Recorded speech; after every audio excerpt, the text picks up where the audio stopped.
Listen, who's this guy? Who are you? Mason Thomas. Mason Thomas. Oh, man. What are you doing here? Watching you. Wow, that's amazing. We finally moved into our new office. We are missing one window covering. We're waiting for it to be resized, but almost there. This is fantastic. Lots of fun. So let's see. This is Mason Edward. I'd like to say a thank you to you guys for letting me take off a week. It was so nice. My wife and I got away, went to Santa Barbara for a weekend, and it's weekends like that and just time alone with my wife where I realize I'm a very lucky man. I married a wonderful woman, and I love spending time with her. So I had that opportunity, and it went by like this. And now we're looking forward to the next time that we get to be with each other. So there you go. Anyway, let's see. Let's go ahead and get into this. For some reason, my chat overlay is not working very well. Let's see. Anyway. All right. So let's go ahead and get it started. The Housing Debrief, another fantastic episode. There we go. I'd like to thank our sponsor, Kevin Buddy, my buddy, your buddy, Kevin Buddy at Monarch Coast Financial. And he deals with, of course, more than one kind of borrower. So he has more than one kind of loan. And he deals with everything from full documentation loans to alternative documentation loans to investor financing and private money loans. He has loads and loads of experience. He's been doing this since 1976. Just want to make sure that we are live. Hang on just a second. Oh, can't see my. There we are. I am really live. Good. Just wanted to make sure. All right. Anyways, since 1976, and he has loads of experience. Kevin Buddy, my buddy, your buddy, actually helped us out, our family, and you should have him help you and your clients. Kevin Buddy, give him a call, 949-422-2075. That's 949-422-2075. Give him a call. Thank you so much, Kevin, for your continued support. Absolutely appreciate it. And really, it's been fantastic. I have enjoyed working with you. So, Reports on Housing, your local real estate snapshot, that is our company. That is the company that we started many years ago, and it's really about delivering strength in data. And you know what? At the end of the day, I am that nerd. I am that nerd with a quantitative economics and decision sciences major. I am a housing analyst. That's what I do. That's what I love. I like looking at numbers, charts, data, stats all day long. It's really fantastic. And we dot all over Southern California, from Los Angeles to Orange County, Riverside, San Bernardino, and San Diego. We have Riverside and San Bernardino got the latest report. It was last call for 2021. That came out this week for Riverside and San Bernardino, last week for LA, Orange County, and San Diego counties. There'll be a new report coming out this coming up week. It will be on luxury real estate and where we are right now in luxury land, which it's rapidly changing overnight. What the definition of luxury, my definition is the top 10%, and that has just absolutely been changing in time. And reportsonhousing.com, that is our website. You go there to subscribe. It's the plural of report because we do more than one report. It's reportsonhousing.com. It's $15 per month or $150 per year. You get a month free if you sign up utilizing the coupon code October, because we are already in the month of October, midway through. Before we know it, it's going to be Halloween. So I do have something funny. If one door opens and another closes, your house is haunted.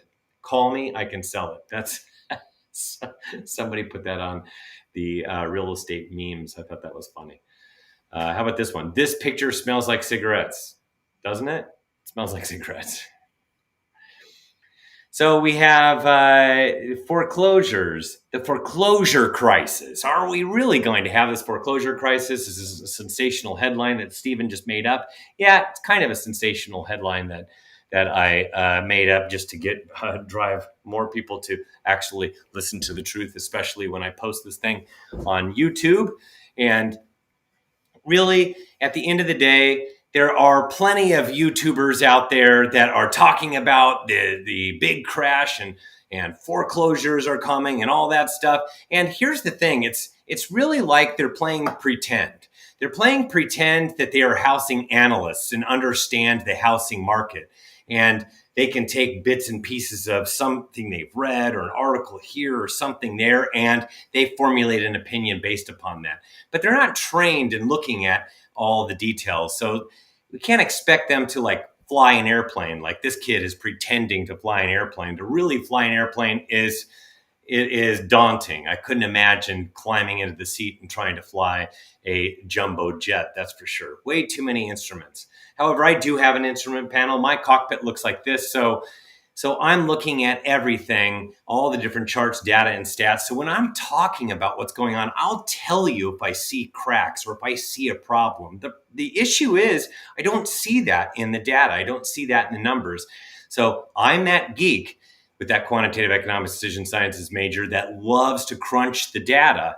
And so I invite everybody to not tune in to all those people that pretend without credentials to understand the market based upon they've had past successes in investing in real estate. So based upon their successes on investing, they can sell you programs. They can talk about the market like as if they really understand the economics behind it. So please don't tune into this stuff. And let's talk about forbearance, because that's really what everybody's talking about is this forbearance and what is going to happen with forbearance. Because, oh my gosh, remember the last time we had a downturn, we have to have a downturn because of all these forbearances.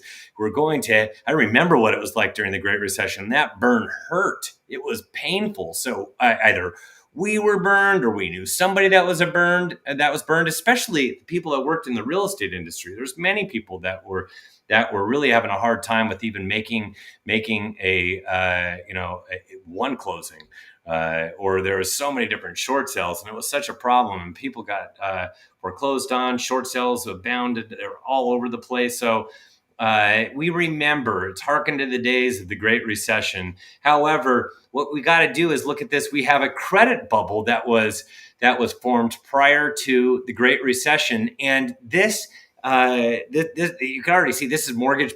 MBA does this, the purchase application index, and it was just skyrocketing. It was spiking upwards prior to the Great Recession, and it looked really ugly. So anybody could get a loan, including dead people and dogs, and that's the truth. It really did happen. And this is what a normal, boring trend line looks like. From 2014 on, you could see there's this total trend. Yeah, there was this dip when we went into the pandemic and then the spike, but it's come down more to the trend line. And when it goes back to trend lines, that's what we like to look out in economics land.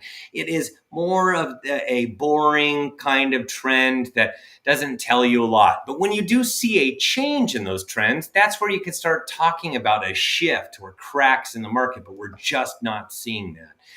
The mortgage originations by credit scores, you can see on the left-hand side, this is where prior to the Great Recession, there was a mixed bag of credit scores, and people were getting in with zero down and adjustable rate mortgages and pick-up payment plans, and the credit worthiness wasn't that strong to the left. And then you see, once we get to 2010 on, and then towards the right, the makeup of strong credit scores is pretty much most of the market for mortgage origination. So the strong credit scores is the flavor of post-Great Recession. And that means it's the housing stock is extremely strong. So when we compare to the Great Recession, we think back to the Great Recession, one of the things we have to understand is over 40% of all mortgages back then had less than 10% equity. That's all mortgages, 40%. 28% were fully underwater, which means they didn't have enough equity to sell their house. Not to sell their house, but they were underwater. They had no equity in their home whatsoever. So they had to hold on to their houses. 28% of all mortgages. So if you flash forward today, and this forbearance thing comes out every week by the MBA, and it dropped from 2.89% to 2.62% of all mortgages are currently in forbearance. Remember, 28% were negative during the Great Recession, and now 2.62% of all mortgages are even in forbearance. That amounts to only 1.3 million forbearances across the United States. 93% of those 1.3 million have 10% plus equity. And you're wondering, how in the world can they have so much equity in their house? And the reason for that is because they might have gone into forbearance and equity is rising at such a rapid clip that it's actually surpassing the amount that they're not paying on a monthly basis in many cases. So this is what's happening. 93% have 10% plus equity, which means they can sell if they needed to sell their house. And 4.3 million there was 4.3 million forbearances in June of 2020. That was the absolute height of the number of forbearances at any given time. There were 7.6 million forbearances total that of people taking advantage of the forbearance program. And now it's down to 1.3 million. But you see, the big thing that people don't understand is, which is much different than the Great Recession, is during the recession that we had, that short-lived recession, but then afterwards, we've had a rocking real estate market where there's been a lot of gains in equity. And look at California. The home equity gain over the past year was $116,000 for every homeowner in the state of California. They're number one, and number two is Washington. Number three is Idaho. It was Idaho for a while, but then as the year progressed, it's actually Washington's number two. But number one is California. So there you go. 6 million people have exited forbearance. And this is done by Black Knight. So it's not up to this last Monday, but they have reported on the number of forbearances exited as they were reporting this. I think it was like the start of all numbers through the start of or mid-August. 6 million people exited forbearance. 3.7 million, or 62%, that's 3.7 million, or 62% were removed. And they're removed, of course, and they're performing. They're actually performing. So that's 62% of everybody that's exited are performing. Another 28%, or 1.7 million, paid it off, which means they either refinanced or sold their house. That's 90%. Are either performing of the 6 million or paid off. So, which leaves us to 368,000, 6%. There's a big giant number that are coming out of forbearance right now. And that is 6%, that 368,000, they have to work with the workout unit to figure out what they're going to do with all their missed payments. So those missed payments they've got to either pay them off or defer them or come up with a payment plan, something. So they're working with the workout unit. There are 4%, or 232,000, that are delinquent. Those are the true delinquencies. So out of all the 6 million, 232,000, so it's just a tiny fraction, are delinquent and and this is where foreclosures and short sales are coming from right now. And actually, it's such a small little slice that I can't even put it in there, but it's part of the removed and delinquent, the ones that are actively foreclosed are in the foreclosure process right now. So forbearances, understand that it's really worked. It was set to expire on September 30th. That was all forbearances were set to expire, but now government-backed loans extended it, and they extended it indefinitely until the end of the COVID-19 national emergency. So there still is a national emergency enacted for COVID.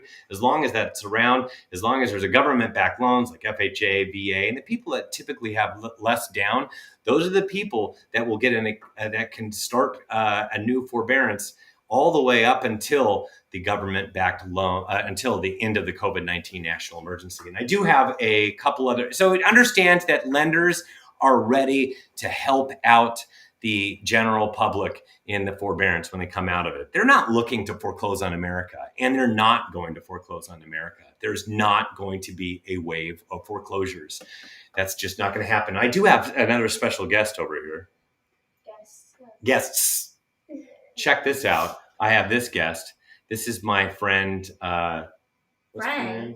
My friend. What's your name? Friendy Moo? Mm-hmm. What's your name? Athena. Oh, yeah. My daughter, Athena. Yep. This is 11-year-old Athena looking very blue with all of her blue. Pretty awesome. Thank you for joining us. And then we have this incredible person. She's an amazing soccer player. Oh, they all are. Know. They all are. She is Alana Joe, right? Hello, people. Are we gonna do soccer this week? Yes. Good. Yeah, that's the answer all the time. What are we doing this weekend? Soccer. I went to school to go do soccer this weekend. Good job. 3 games tomorrow. That's right. That's right. Anyhow, let's keep this thing rolling along. And I know buyers are frustrated. They're so frustrated with this that they actually wished that there would be some kind of foreclosure wave or some sort of kind of crash. So we're waiting for the coming foreclosure crisis. And here's really what's going on. You have to understand there are very few foreclosures. If you look at it, today there are only 70 active short sales and foreclosures in all of Southern California. 70 total. That's it. That's the 5 counties that I'm tracking. 70 total short sales and foreclosures available today. So you're just not going to find this needle in the haystack.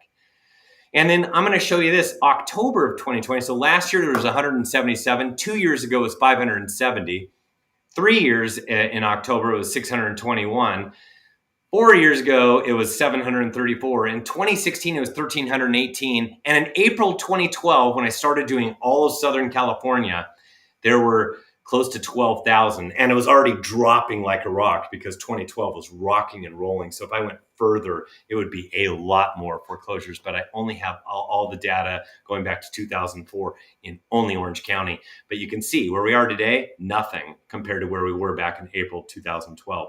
There's not going to be that wave. And where do I think as we get more foreclosures? Yes, it's going to go from 70 to something like 300 or some 400 across California. People are going, oh my gosh, there's this big, that's not a wave. That's hardly any at all. And you could see if you were trying to look for a foreclosure, even in 2017 or 2018 or a short sale, good luck in all of Southern California. That is very, very hard to find. And you compare that, there it is, 12,000 versus where we are today. Let's get into Southern California supply. But wait, just a second. I have another special guest. Who's this? What's your name? Ezekiel. You're Ezekiel. Wave to everybody. Oh, yes. Hi, Ezekiel. So what did you do today? What did you do today? I did. Where were you just at? Preschool. Preschool. Yes, you were at preschool. What was your favorite part of preschool? Sitting down. Sitting down, doing what? Circle time? Yeah. He loves to hear books at circle time. That's a lot of fun, huh? Did you play in the sand? That's good. Yeah. Excellent. Well, say goodbye to everybody. Bye. Thank you for being my special guest, Zeke. And now Southern California supply. Here we are, inventory crisis. Yes, that's what we're continuing to have, an inventory crisis. And here, bye, buddy, I love you. The inventory crisis, I'm going to show you this. I did it kind of a couple weeks ago, and it just brings home the point. We definitely have peaked. You can see how it's come up and it's come down. And that is the peak. It is done, but where we are relative to right now is very, very low. We're going to continue to drop. We're going to start with fewer homes at the start of 2022 than we did at the start of 2021. So understand that is coming up based upon all the numbers and everything I'm seeing. The inventory, this is where it is right now. It's actually as of, we crunched the numbers last night, 19,345. It went down 1% or shed 172 homes in the last 2 weeks. So not a big giant drop. we get this slow, methodical drop, and that's actually not typically what it does during this 2-week period, and I'll show you that in a minute. But last year we were at 26,002, 34% higher than where we are today, and last year was an all-time low for this time of the year, and now we're even lower with 26,000 last year, 19,000 this year.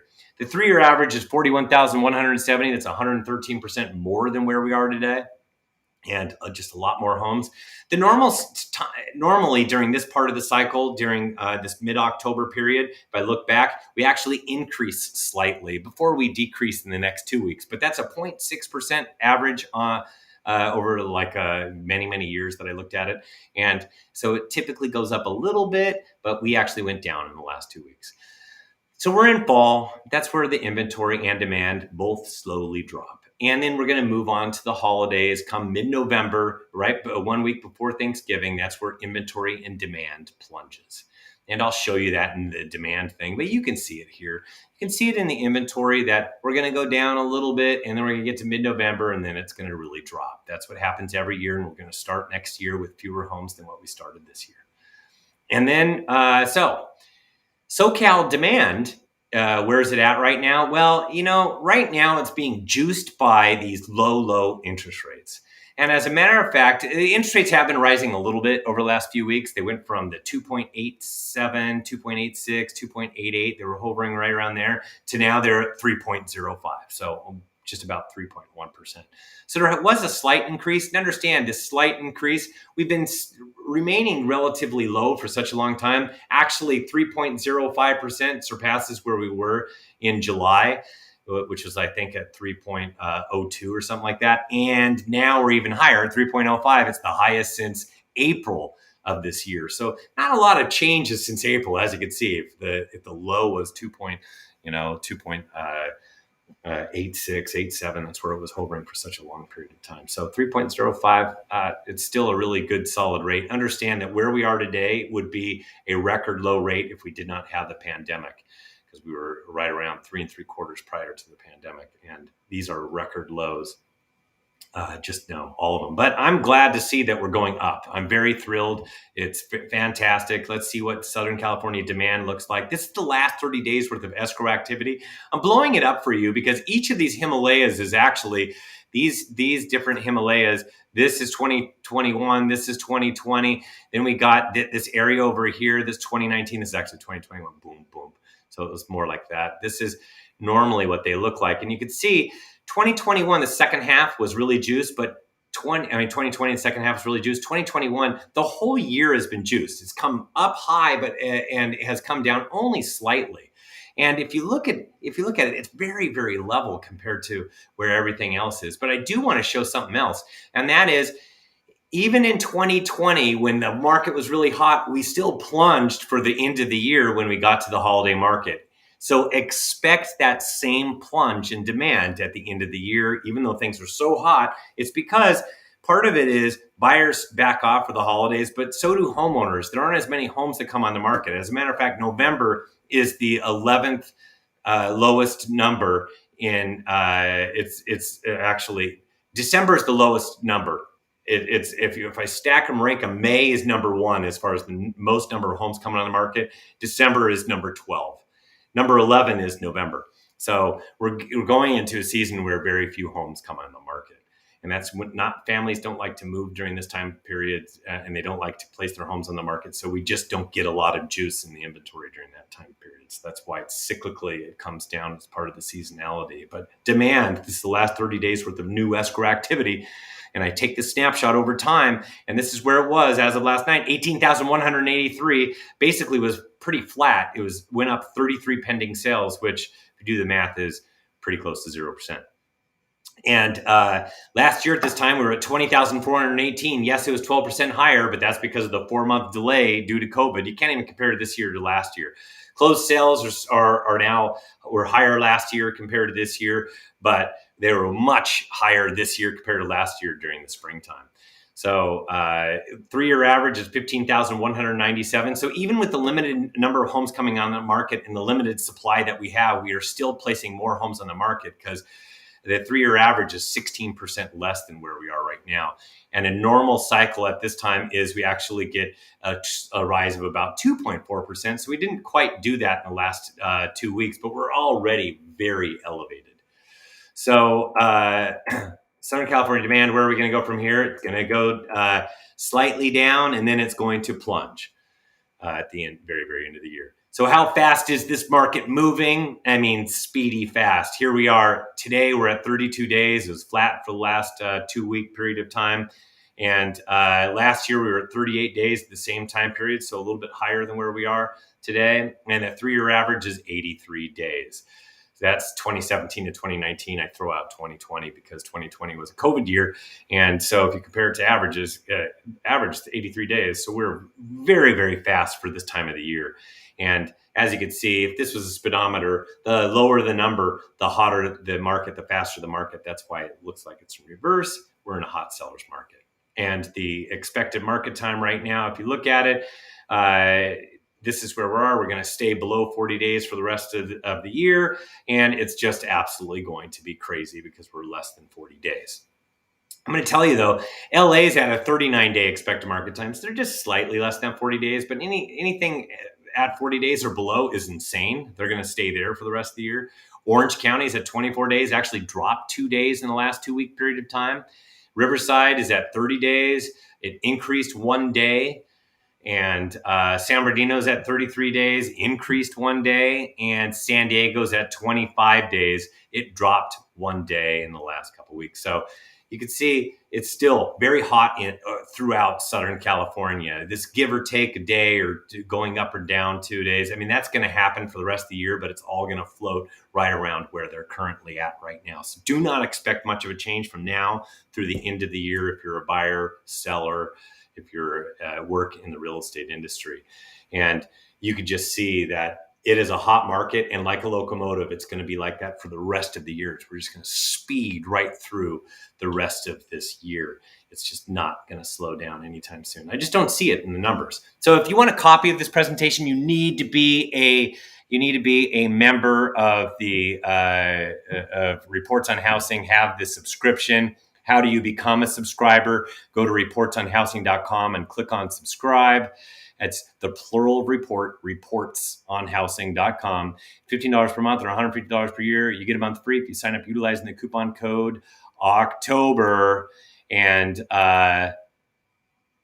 Kevin Buddy is my buddy, your buddy at Monarch Coast Financial, and he can help you out. They deal with more than one kind of borrower.